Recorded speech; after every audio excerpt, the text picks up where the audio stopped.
Waves media తెలుగుకి స్వాగతం. వినుకొండ పట్టణంలోని YSR Congress party PAC member, Vinukonda మాజీ శాసనసభ్యులు బొల్లా బ్రహ్మనాయుడు కార్యాలయంలో ఆయన నేతృత్వంలో భారత రాజ్యాంగ నిర్మాత డాక్టర్ బిఆర్ అంబేద్కర్ వర్ధంతి సందర్భంగా వారి చిత్రపటానికి పూలమాలలు వేసి ఘనంగా నివాళులర్పించారు. కార్యక్రమంలో వైఎస్ఆర్ కాంగ్రెస్ పార్టీ నాయకులు పాల్గొన్నారు.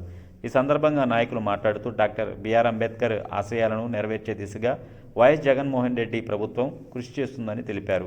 కుల మత ప్రాంత వివక్ష లేకుండా అర్హులైన పేదలందరికీ సంక్షేమ పథకాలను చేరువ చేస్తున్న ప్రభుత్వమే నిజమైన అంబేద్కర్ సిద్ధాంతాలను ఆచరిస్తుందని నాయకులు పేర్కొన్నారు. అనాదరణకు గురైన వర్గాలకు రాజకీయాల్లో గౌరవ స్థానం కల్పిస్తూ మంత్రివర్గంలో ఎక్కువ మందిని అవకాశం ఇచ్చి సామాజిక న్యాయాన్ని సాధించిన నాయకుడు వైఎస్ జగన్మోహన్ రెడ్డి చెప్పారు. పేద కుటుంబాలకు ఉన్నత స్థాయి విద్య అందేలా ప్రభుత్వ పాఠశాలలో మౌలిక వసతులను బలోపేతం చేస్తూ ఇంగ్లీష్ మీడియం విద్యను ప్రవేశపెట్టిన విషయాన్ని గుర్తు చేశారు.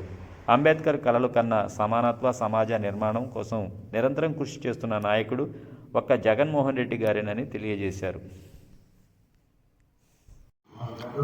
డాక్టర్ బాబాసాహెబ్ అంబేద్కర్ గారి యొక్క వర్ధంతిని పురస్కరించుకొని గౌరవనీయులు పెద్దలు మాజీ శాసనసభ్యులు బొల్లా బ్రహ్మనాయుడు గారి యొక్క ఆదేశాలతో ఈరోజు వర్ధంతి కార్యక్రమాన్ని వినుకొండ పట్టణ వైఎస్ఆర్ కాంగ్రెస్ పార్టీ కార్యాలయంలో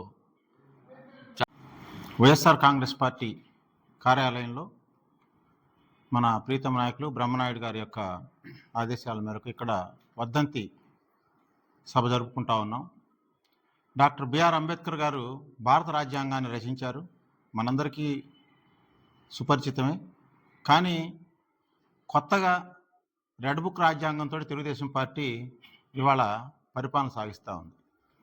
అనేక దేశాల యొక్క రాజ్యాంగాల్ని